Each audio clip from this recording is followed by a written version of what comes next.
सालार, आओ अब आ भी जाओ, कितनी मन्नती करवाओगे? अनीता ने उसका बाजू खींचते हुए नाराजी से कहा।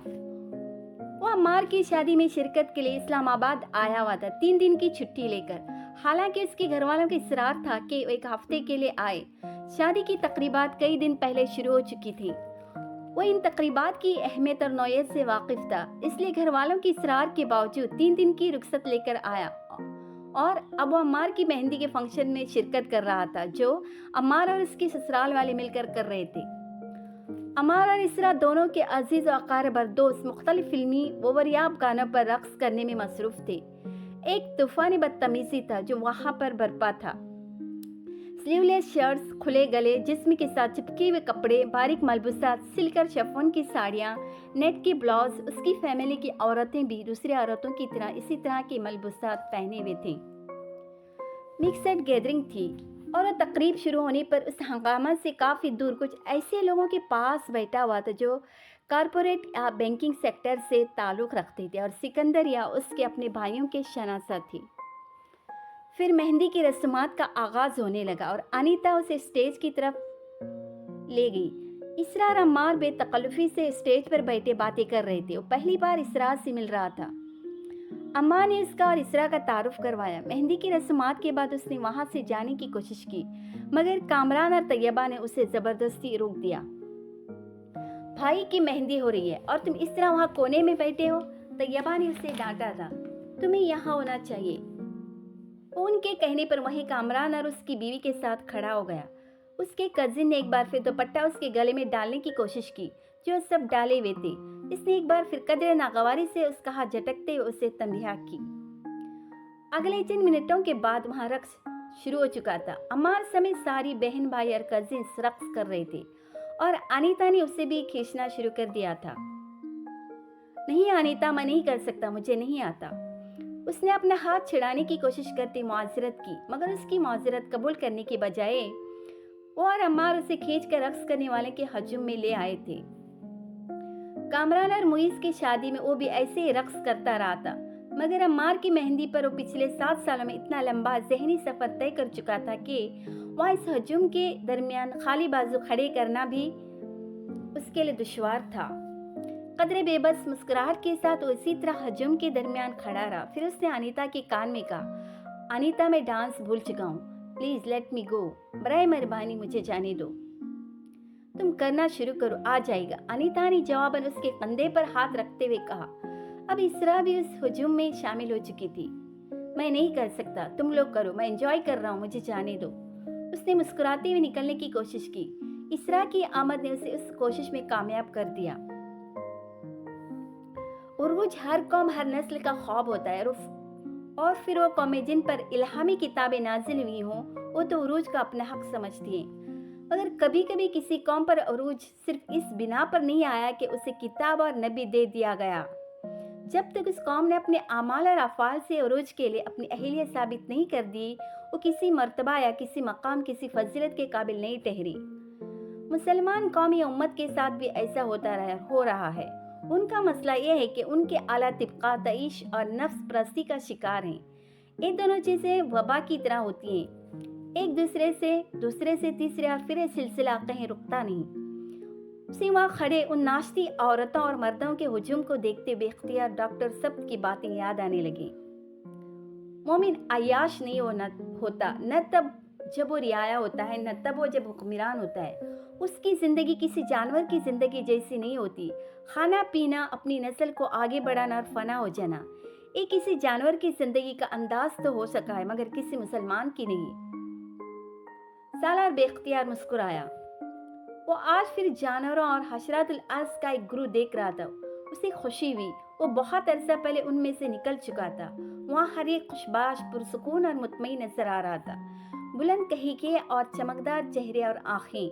उसके सामने तैयबा अम्मार के ससुर के साथ रक्स कर रही थे, अनीता अपने सबसे बड़े भाई कामरान के साथ। सालार ने अपने हाथ की उंगलियों से दाई कनपटी को मसला। शायद ये तेज म्यूजिक था, या फिर उस वक्त उसका जहनी इस्तिराब उसे अपनी कनपटी पर हल्की सी दर्द की लहर गुजरती महसूस हुई। अपनी ग्लासेस उतार कर उसने बाएं हाथ से अपनी दोनों आंखें मसली। दोबारा ग्लासेस आंखों पर लगाते उसने मुड़कर रास्ता तलाश करने की कोशिश की। कुछ जिद्दोजहद के बाद वो अपनी जगह छोड़ते हुए उस दायरे से निकलने में कामयाब हो गया। उसे बखुशी रास्ता दे दिया गया। किधर जा रहे हो? बेहंगम शौर में तैयबा ने बुलंद आवाज में जाने से पहले उसका बाजू पकड़कर पूछा था। वो अभी रक्स करते करते थक कर उसके पास खड़ी हुई थी। उनका सांस फूला हुआ था। मम्मी, मैं अभी आता हूँ नमाज पढ़कर, आज रहने दो। सालार मुस्कुराया, मगर उसने जवाब में कुछ नहीं कहा, बल्कि नफी में सर हिलाते हुए नरमी से उनका हाथ अपने बाजू से हटा दिया। वो अब बाहर निकलने की तग वदूद कर रहा था। ये कभी नॉर्मल नहीं हो सकता। जिंदगी को एंजॉय करना भी आर्ट है, और ये आर्ट इस बेवकूफ को कभी नहीं आएगा। उन्होंने अपने तीसरे बेटे की पुश्त को देखते कदरे अफसोस से सोचा। सालार ने इस हुजूम से निकलकर बेख्तियार सुकून की सांस ली थी। और जिस वक्त नमाज पढ़ने के लिए अपने घर के गेट से बाहर निकल रहा था, सिंगर उस वक्त गाने में मसरूफ था। उस वक्त मस्जिद की तरफ जाने वाला वह अकेला था। शायद गाड़ियों की लंबी कतारों के दरमियान से सड़क पर चलते हुए वो मुसलसल डॉक्टर सब्त अली के बारे में सोच रहा था। वो सैकड़ों के उस मजमुए के बारे में भी सोच रहा था जो उसके घर नाच गाने में मसरूफ थे। मस्जिद में कल 14 लोगों ने बाजमात नमाज अदा की थी। पाकिस्तान आने के बाद इस्लामाबाद अपनी पोस्टिंग के दौरान वो सिकंदर उस्मान के घर पर ही रहता रहा। लाहौर आने के बाद भी किसी पॉश इलाके में कोई बड़ा घर रिहाइश के लिए मुंतखब करने की बजाय उसने फुरकान की बिल्डिंग में एक फ्लैट किराए पर लेने को तरजीह दी।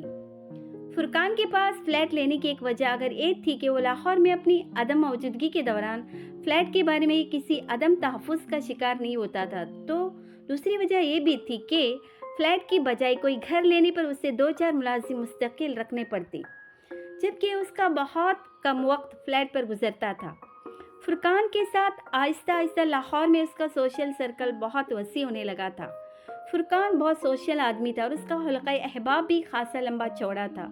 उस सालार के मूड और टेम्परामेंट को समझने के बावजूद उसे वक्तन फ़ौक्तन अपने साथ मुख्तलिफ जगहों पर खींचता रहता। वो उस रात फुरकान के साथ उसके किसी डॉक्टर दोस्त की एक पार्टी और महफिल गज़ल में शिरकत के लिए गया था। वो एक फार्म पर होने वाली पार्टी थी। उसने सालार को मदऊ कर लिया और महफिल गज़ल का सुनकर इनकार नहीं कर सका। फार्म पर शहर की एलियट क्लास का इज्तिमा था। उनमें से अक्सरियत को जानता था। वो अपने शनासा कुछ लोगों के साथ बातें करने लगा।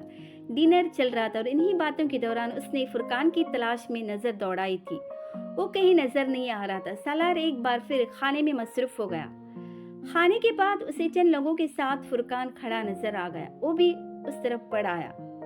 आओ सालार, मैं तुम्हारा तारुफ करवाता हूँ। फुरकान ने उसके करीब आने पर चंद जुमलों के तबादले के बाद कहा, ये डॉक्टर रजा हैं, गंगाराम हॉस्पिटल में काम करते हैं, चाइल्ड स्पेशलिस्ट है। सालार ने हाथ मिलाया। ये डॉक्टर जलाल अंसर है। सालार को उस शख्स से तारुफ की जरूरत नहीं थी।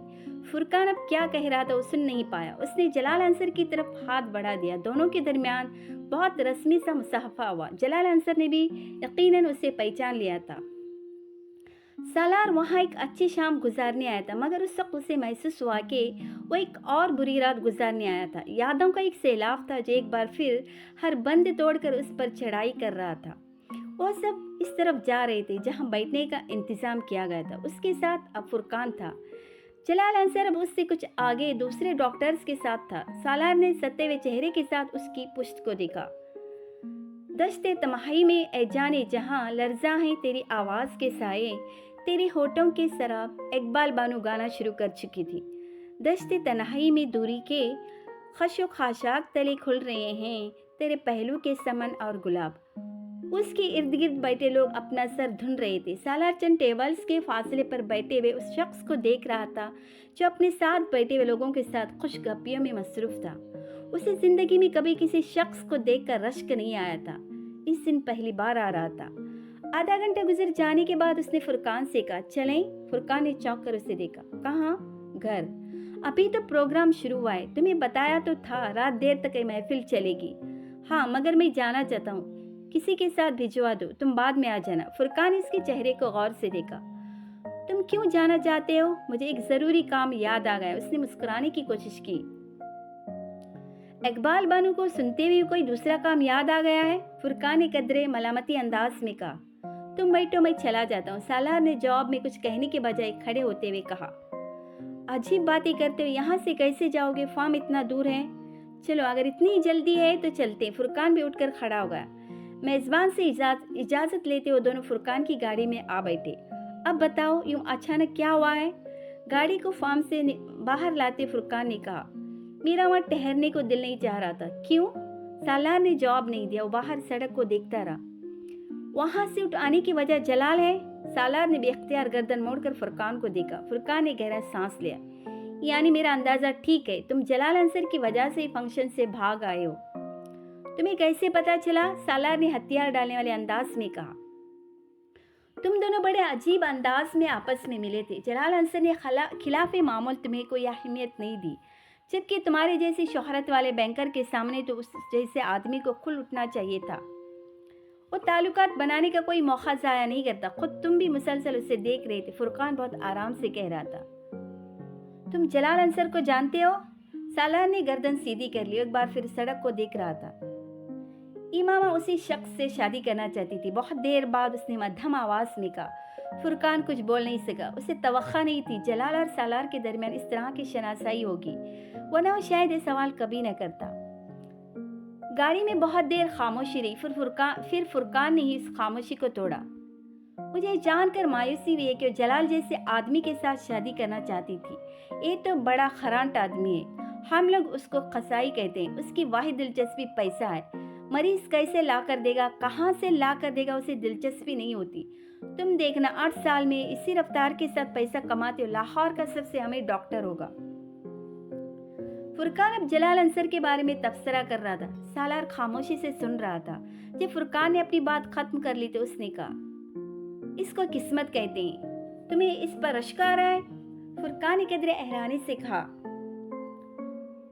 हसद तो मैं कर नहीं सकता। सालार अजीब से अंदाज में मुस्कुराया।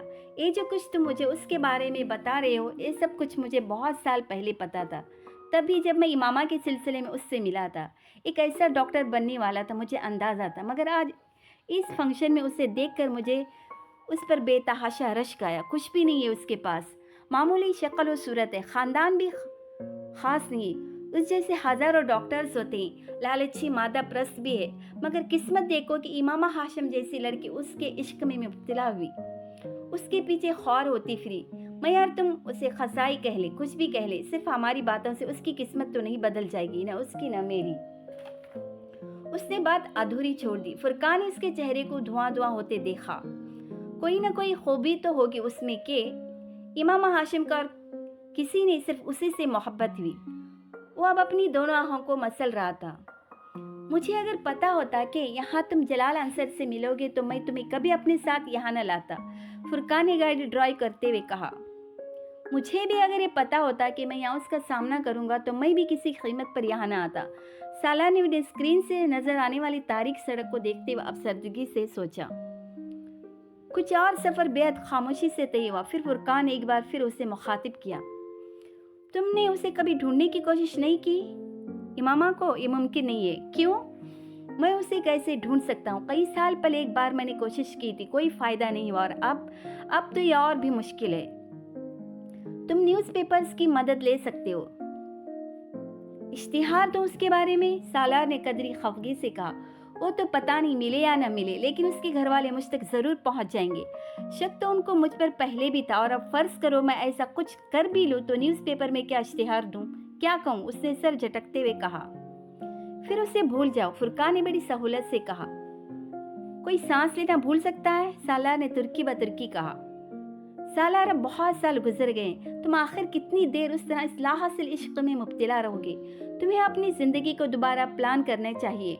तुम अपनी सारी जिंदगी इमामा हाशिम के लिए तो जाया नहीं कर सकती। मैं कुछ भी जाया नहीं कर रहा हूँ, न जिंदगी को, न वक्त को, न अपने आप को। मैं अगर इमामा हाशिम को याद रखे हुए हूँ तो सिर्फ इसलिए क्योंकि मैं उसे भुला नहीं सकता। ये मेरे बस में नहीं है। मुझे उसके बारे में सोचने से बहुत तकलीफ होती है, लेकिन मैं उस तकलीफ का आदी हो चुका हूँ। वो मेरी पूरी जिंदगी को डोमिनेट करती है। वो मेरी जिंदगी में ना आती तो मैं आज यहाँ पाकिस्तान में तुम्हारे साथ न बैठा होता। सालार सिकंदर कहीं और होता, या शायद होता ही ना। مجھ پر اس کا قرض بہت ہے. جس آدمی کے مقروض ہوں اس کو چٹکی سے پکڑ کر اپنی زندگی سے کوئی باہر نہیں کر سکتا. میں بھی نہیں کر سکتا. سالار نے دو ٹوک انداز میں کہا. فرض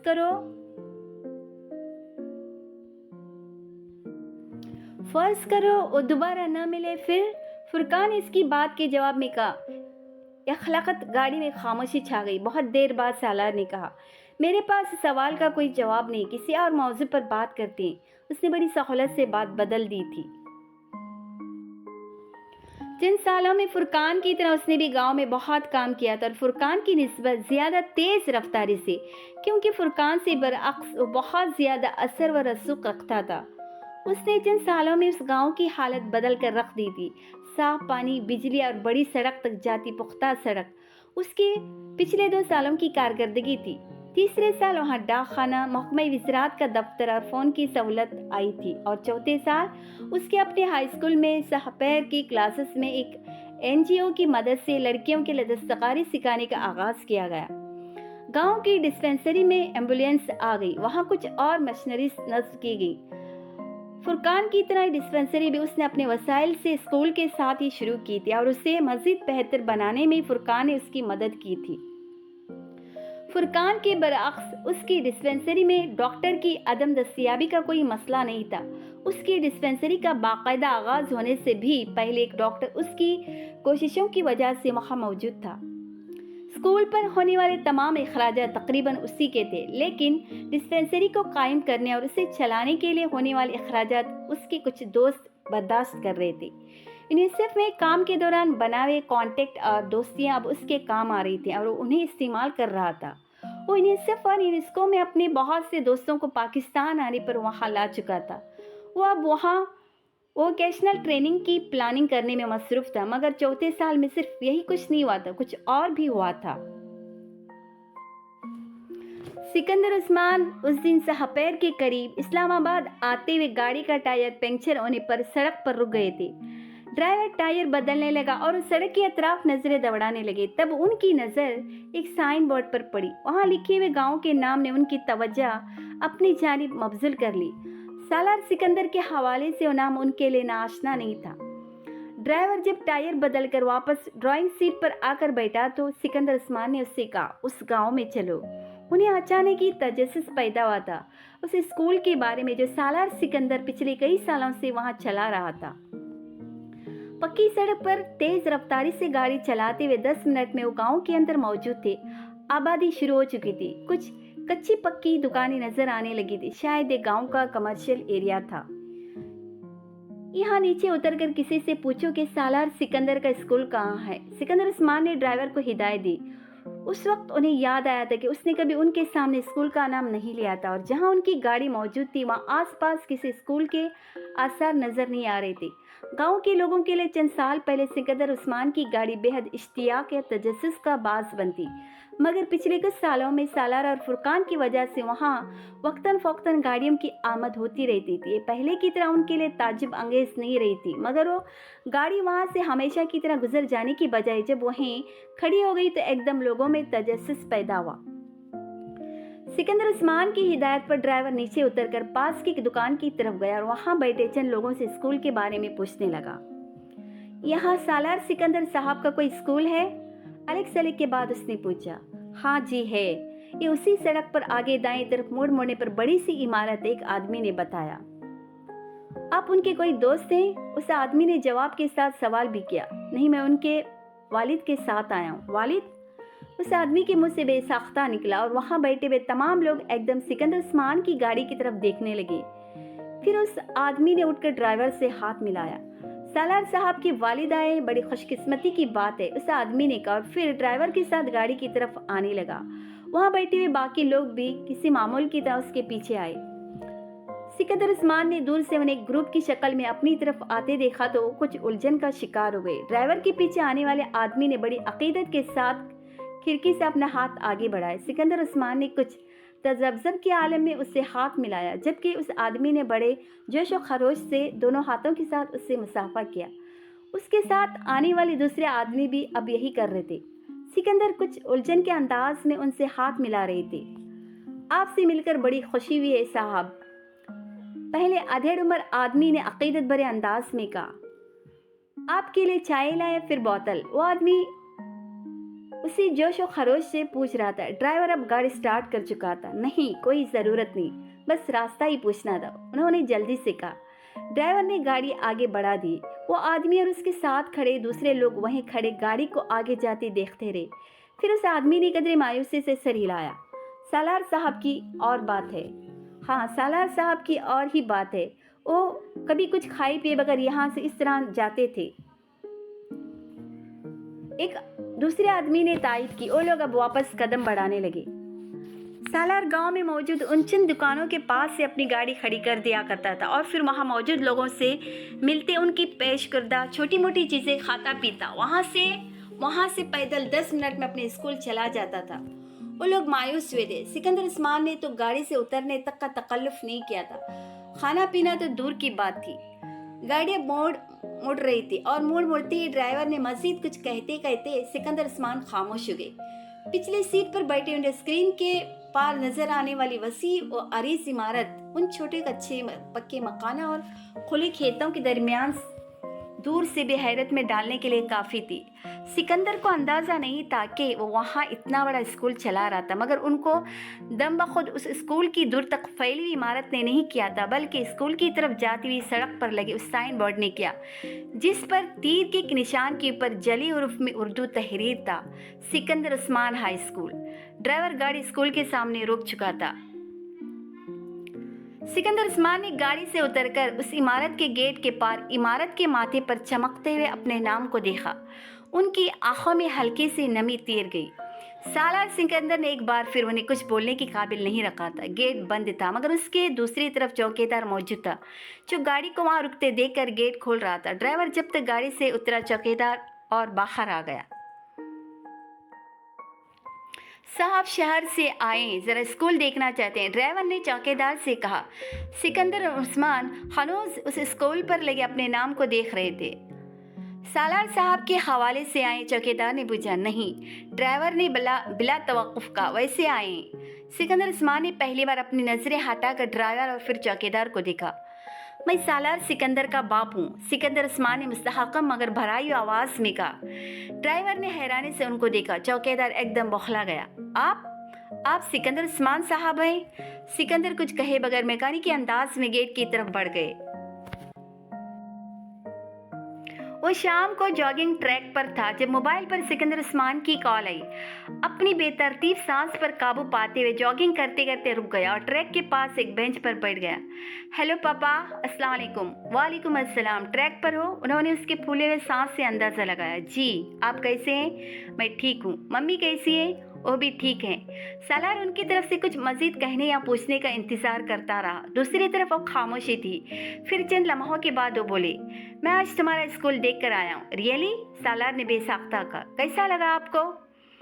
तुमने ये सब कैसे किया है सालार? क्या? वो सब कुछ जो वहाँ पर है। पता नहीं, बस होता गया। मुझे पता होता तो मैं आपको खुद साथ ले जाता। कोई प्रॉब्लम तो नहीं हुई? सालार को तशवीश हुई। वहाँ सालार सिकंदर के बाप को कोई प्रॉब्लम हो सकती है, उन्होंने जवाबन कहा। सालार जानता था वो सवाल नहीं था। तुम किस तरह के आदमी हो सालार? पता नहीं, आपको पता होना चाहिए, मैं आपका बेटा हूँ। नहीं, मुझे तो कभी भी पता नहीं चल सका। सिकंदर का लहजा अजीब था। सालार ने गहरा सांस लिया। मुझे भी कभी पता नहीं चल सका। मैं तो अब भी अपने आप को जानने की कोशिश कर रहा हूँ। तुम सालार एक इंतहाई अहमद, कमीने और खबीस इंसान हो। सालार हंसा। आप ठीक कहते, मैं वाकई ऐसा हूँ। और कुछ?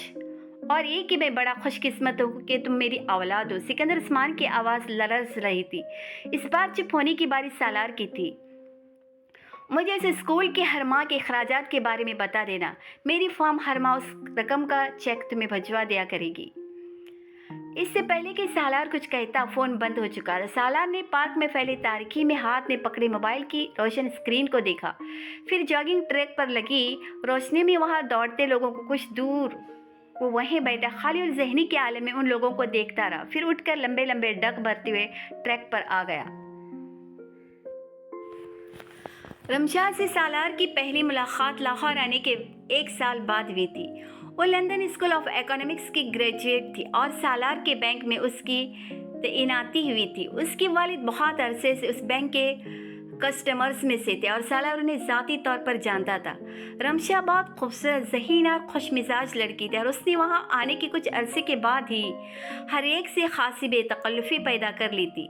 एक कोलिग के तौर पर सालार के साथ भी अच्छी सलाम दुआ थी और कुछ उसके वालिद के हवाले से भी वो उसकी खासी इज्जत करता था। बैंक में काम करने वाली चंद दूसरी लड़कियों की निस्बत रमशा से उसकी कुछ ज़्यादा बेतकल्लुफ़ी थी, लेकिन सालार को कतई अंदाज़ा नहीं हुआ था कि वो किस वक्त रमशा ने उसे कुछ ज़्यादा संजीदगी से लेना शुरू कर दिया।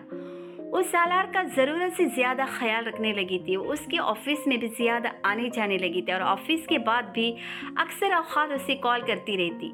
सालार को चंद बार उसका रवैया कुछ खिलाफ़ मामूल लगा, लेकिन उसने अपने जहन में उभरने वाले शबहात को झटक दिया था। मगर उसका इत्मीनान पूरे 1 साल के बाद एक वाक़ये के साथ रुखसत हो गया। सालार सुबह ऑफिस में दाखिल हुआ, दाखिल होती चौंक गया। उसकी टेबल पर एक बहुत बड़ा और खूबसूरत बुके पड़ा हुआ था। अपना ब्रीफकेस टेबल पर रखते उसने वो बुके उठाकर उस पर मौजूद कार्ड खोला। हैप्पी बर्थडे टू सालार सिकंदर, रिमशा हमदानी।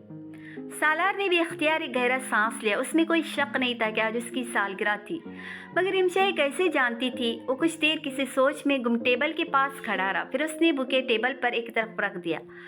अपना कोट उतार कर उसने रिवॉल्विंग चेयर की पुष्ट पर लटकाया और चेयर पर बैठ गया।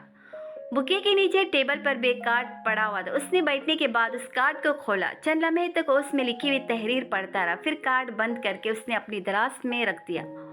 वो नहीं जानता था उस कार्ड और बुके पर किस रद्द अमल का इजहार करे। चंद लम्हे वो कुछ सोचता रहा। फिर उसने कंधे झटक कर अपना ब्रीफ केस खोलना शुरू कर दिया। वो उसमें से अपना लैपटॉप निकाल कर ब्रीफ केस को नीचे कारपेट पर अपने टेबल के साथ रख रहा था। तब रिमशा अंदर दाखिल हुई। हैप्पी बर्थडे सालार, उसने अंदर दाखिल होते ही कहा। सालार मुस्कुराया, थैंक्स। रिमशा अब टेबल के सामने पड़ी कुर्सी खींच कर बैठ रही थी, जबकि सालार लैपटॉप को खोलने में मसरूफ था। बुके और कार्ड के लिए भी शुक्रिया, एक खुशगवार सरप्राइज था। सालार ने बात जारी रखते हुए कहा। वो अब अपना फ़ोन लैपटॉप के साथ अटैच करने में मसरूफ था। मगर तुम्हें मेरी बर्थडे के बारे में पता कैसे चला? पूछे बगैर नहीं रह सका। जनाब, ये तो मैं नहीं बताऊंगी, बस पता चलाना था चला लिया, रमशा ने शगुफ्तगी से कहा। और वैसे भी दोस्त आपस में सवाल नहीं करते। अगर दोस्तों को ऐसी चीज़ों का भी पता नहीं होगा तो फिर वो दोस्त तो नहीं हुए। सालार लैपटॉप की स्क्रीन पर नजरें जमाई मुस्कुराते उसकी बात सुनता रहा। अब मैं सारे स्टाफ की तरफ से पार्टी की डिमांड के लिए आई हूँ। आज का डिनर तुम्हें अरेंज करना चाहिए। सालार ने लैपटॉप से नजरें हटाकर उसकी तरफ देखा। रिमशा, मैं अपनी बर्थडे सेलिब्रेट नहीं करता। क्यों? वैसे ही। कोई वजह तो होगी, कोई ख़ास वजह नहीं है, बस मैं वैसे ही सेलिब्रेट नहीं करता। पहले नहीं करते होंगे, मगर इस बार तो करनी पड़ेगी। इस बार तो सारे स्टाफ की डिमांड है, रिमशा ने बेतकल्लुफ़ी से कहा। मैं किसी भी दिन आप सब लोगों को खाना खिला सकता हूँ, मेरे घर पर, होटल में, जहाँ आप चाहें, मगर मैं बर्थडे के सिलसिले में नहीं खिला सकता। सालार ने साफ गोई से कहा। यानी तुम चाहती हो हम तुम्हारे लिए पार्टी अरेंज करें? रिमशा ने कहा। मैंने ऐसा नहीं कहा। वो कुछ हैरान हुआ। अगर तुम पूरे स्टाफ को पार्टी नहीं भी दे सकते हो तो कम अज़ कम मुझे डिनर पर तो ले जा सकते हो। रिमशा, मैं आज रात कुछ मसरूफ़ हुआ अपने कुछ दोस्तों के साथ। सालार ने एक बार फिर माजरत की। कोई बात नहीं, मैं भी आ जाऊंगी, रिमशा ने कहा। नहीं, ये मुनासिब नहीं होगा। क्यों? वो सब मर्द हैं और तुम उनसे वाकिफ़ भी नहीं हो, इसने बहाना बनाया। मैं समझती हूँ, रिमशा ने कहा। फिर कल चलते हैं। कल नहीं, फिर कभी चलेंगे, मैं तुम्हें बता दूंगा। रिमशा कुछ मायूस हुई, मगर उसे अंदाज़ा हो गया कि उसे फ़िलहाल बाहर कहीं ले जाने का इरादा नहीं रखता। ओके, वो खड़े होते हुए बोली। मुझे उम्मीद है तुमने माइंड नहीं किया होगा, सालार ने उसे उठते देखकर कहा। नहीं, बिल्कुल नहीं, इट्स ऑल राइट। वो मुस्कुराती हुई कमरे से बाहर निकल गई। सालार अपने काम में मसरूफ़ हो गया। उसका ख्याल था सालगिरह का मामला वहीं ख़त्म हो गया। ये उसकी गलत फहमी थी। लंच आवर के दौरान उसके लिए एक सरप्राइज पार्टी तैयार थी। उसके बॉस मिस्टर पॉल मलर ने बड़ी गर्मजोशी से सालगिरह पर मुबारकबाद दी थी। वो पार्टी रिमशा ने अरेंज की थी और केक और दूसरे लवाजमात को देखते हुए पहली बार सही मानों में तशवीश में मुब्तला हुआ था। अगर पहले रिमशा ढके छिपे अल्फाज में अपनी पसंदीदगी जाहिर कर रही थी, तो इससे उसने बहुत वाज़ेह अंदाज में ये बात जाहिर कर दी थी। और लंच आवर के बाद तकरीबन आध घंटा अपने ऑफिस में बैठा पहली बार रिमशा के बारे में सोचता रहा। वो अंदाज़ा करने की कोशिश कर रहा था कि उससे कौन सी ऐसी गलती हुई थी जिससे रिमशा को उसमें दिलचस्पी पैदा हुई। उसमें कोई शक नहीं था कि बहुत खूबसूरत थी। पिछले कुछ अरसे में मिलने वाली चंद अच्छी लड़कियों में से एक थी, मगर वो ये नहीं चाहता था कि वो इसमें इन्वॉल्व होने लगे। वो पिछले कुछ अरसे से रिमशा के अपने लिए ख़ास रवैये को उसकी खुश अखलाकी समझ कर टालता रहा था, मगर उस दिन ऑफिस से निकलते उसकी तरफ से दिए जाने वाले चंद पैकेट्स को घर जाकर खोलने पर उसके 14 तबक रोशन हो गए थे। वो अभी उन तवाइफ को देखकर तशवीश में मुब्तला हो रहा था जब फुरकान आ गया। ड्राइंग रूम में पड़े पैकेट्स फौरन उसकी नज़र में आ गए। वाओ, आज तो खासे तवाइफ इकट्ठे हुए, देख लो, फुरकान ने सोफे पर बैठते हुए कहा। सालार ने सिर्फ सर हिलाया। घड़ी, परफ्यूम्स, टाइयाँ, शर्ट्स, एक के बाद दिगरे उन चीज़ों को निकाल कर देखता रहा। ये तुम्हारी बरी का सामान इकट्ठा नहीं हो गया? फुरकान ने मुस्कुराते हुए तबसरा किया। खासा दिल खोल कर गिफ्ट दिए तुम्हारी कोलीग्स ने। सिर्फ एक कोलीग ने, सालार ने मुदाखलत की। ये सब कुछ एक ने दिया है? फुरकान कुछ हैरान हुआ। हाँ, किसने? रिमशा ने। फुरकान ने अपने होठ सकोड़े। तुम जानते हो सब गिफ्ट 1.5 लाख की रेंज में होंगे। वो अब दोबारा उन चीज़ों पर नज़र डाल रहा था। सिर्फ एक घड़ी 50,000 की, कोई सिर्फ कुलिक समझ कर तो इतनी महंगी चीज़ें नहीं देगा। तुम लोगों के दरमियान कोई? फुरकान बात करते करते रुक गया। हम दोनों के दरमियान कुछ नहीं है, कम से कम मेरी तरफ से। मगर आज मैं पहली बार परेशान हो गए। मुझे लगता है कि रिमशा मुझ में कुछ ज़रूरत से ज़्यादा दिलचस्पी ले रही है। सालार ने उन चीज़ों पर नज़र दौड़ाते हुए कहा। बहुत अच्छी बात है, चलो तुम में भी किसी लड़की ने दिलचस्पी ली। फुरकान ने उन पैकेट्स को वापस सेंट्रल टेबल पर रखते हुए कहा। वैसे भी तुम बहुत कुंवारे रह लगे हाथों इस साल एक काम कर लो। जब मुझे शादी ही नहीं करनी तो मैं इस सिलसिले को आगे क्यों बढ़ाऊं? साला, दिन ब दिन तुम बहुत इम्प्रैक्टिकल क्यों होते जा रहे हो? तुम्हें अब सेटल होने के बारे में संजीदगी से सोचना चाहिए। हर लड़की से कब तक इस तरह भागते फिरोगे? तुम्हें अपनी एक फैमिली शुरू कर लेनी चाहिए। रिमशा अच्छी लड़की है, मैं उसकी फैमिली को जानता हूँ। कुछ मॉडर्न ज़रूर है मगर अच्छी लड़की है। और चलो, अगर रिमशा नहीं तो फिर तुम किसी और की से शादी कर लो। मैं इस सिलसिले में तुम्हारी मदद कर सकता हूँ। तुम अपने पेरेंट्स की मदद ले सकते हो, मगर अब तुम्हें इस मामले के बारे में संजीदगी से सोचना चाहिए। तुम्हें उन तमाम बातों के बारे में गौर करना चाहिए और कम से कम दूसरों की बात पर कुछ कह ज़रूर देना चाहिए। फुरकान ने आखिरी जुमले पर जोर देते हुए कहा। उसका इशारा उसकी खामोशी की तरफ था। उससे दूसरे को तसल्ली हो जाती कि वो किसी मजमूए के सामने तकरीर नहीं करता रहा। फुरकान ने कहा, तुम कभी अपनी शादी के बारे में सोचते नहीं हो? कौन अपनी शादी के बारे में नहीं सोचता? सालार ने मध्यम आवाज में कहा। मैं भी सोचता हूँ, मगर मैं इस तरह नहीं सोचता जिस तरह तुम सोचते हो। चाय पियोगे? आखिरी जुमले के बजाय तुम्हें कहना चाहिए था कि बकवास बंद करो। फुरकान ने नाराजी से कहा। सालार ने मुस्कुरा कर कंधे उचका दिए। वो अब चीजें सिमेट रहा था। रिमशा ने हैरानी से अपने सामने पड़े उन पैकेट्स को देखा। लेकिन सालार, ये सब चीजें तुम्हारे बर्थडे गिफ्ट हैं। सालार अगली सुबह एक टाई छोड़कर तमाम चीज़ें वापस उठा लाया था। अब वो रिमशा के ऑफिस में था। मैं किसी से इतना महंगा तोहफा नहीं लिया करता, एक टाई काफ़ी है। सालार, मैं अपने फ्रेंड्स को इतनी महंगे गिफ्ट्स देती हूँ। रिमशा ने वजाहत की कोशिश की। यकीनन तुम देती होगी, मगर मैं नहीं लेता। अगर तुमने ज़्यादा इसरार किया तो मैं वो टाई भी लाकर वापस तुम्हें दे दूंगा, सालार ने कहा, और उसके जवाब का इंतज़ार किए बगैर कमरे से निकल गया। रिमशा फीके चेहरे के साथ उसे कमरे से निकलता देखती रही।